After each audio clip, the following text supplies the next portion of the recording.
Hi guys, Miss Perkins here. Today we're talking about Module 2, Lesson 12. In this lesson, we're talking about being able to solve word problems with subtracting 9 from 10. Now, let's look at this. It says, we have this word problem. We know that whenever we have word problems, we're going to read it 3 times. So let's get started with reading it. It says, Sue had 14 treats. 10 are in her kennel and 4 are in her bowl. She ate 9 treats. How many treats are left? Read again. Sue had 14 treats. 10 are in her kennel, 4 are in her bowl. She ate 9 treats. How many treats were left? Read it one more time. Sue had 14 treats. 10 are in her kennel, and 4 are in her bowl. She ate 9 treats. How many treats are left? Well, we already know that we're going to do cubes. So we're going to circle those important numbers. Now, we have a lot of important numbers here.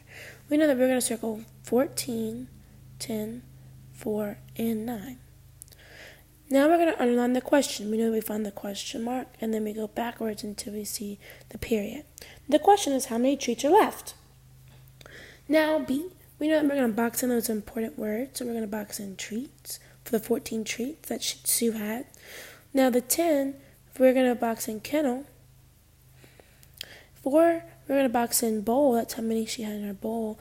And we're going to box in 8, the word 8, A-T-E. We're going to put a minus sign right by it because that lets us know that she ate 9 treats. Let's box in treats. We put a minus sign under the 8, which is not the number 8, the word 8.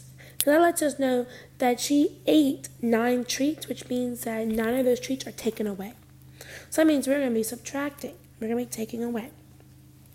So now, let's look at this. We know that we're going to have some steps. So let's look at those steps real quick. Number 1, we're going to fill the parts of the number bond and label each part. So number 2, we're going to identify the whole. It may or may not give us the whole. Step number 3, we're going to draw the parts in 5 group rows, and we're going to box in our 10. Step number 4, we're going to take 9 from 10. Step number 5, we're going to circle what's left and complete the statement. So let's look at this one more time. Let's look at step number 1. Let's fill in the parts of the number bond and label each part. So, first thing, let's figure out what our whole is. Oh, I'm sorry, I'm going ahead of myself. Let's fill in the parts first. Okay, so we know that there were 10 in her kennel and 4 in her bowl. So we know that 10 and 4 are her parts. Because we know that we're going to take 9 away, but we're not worried about that just yet. Okay, so that 9 is how many's taken away. So we're not worried about that just yet. So that 10 is in her kennel, and 4 is in her bowl. Okay, so, and I labeled it K for kennel, B for bowl. Check. Now step number 2, we're going to identify the whole. Well, let's see. What is our whole? Well, we know that Sue had 14 treats. So that tells us that Sue had 14 treats. That's our whole. That's how many she had at first altogether. So we know that she had 14. So 14 is our whole. So let's write 14. We're going to label it with a T for treats.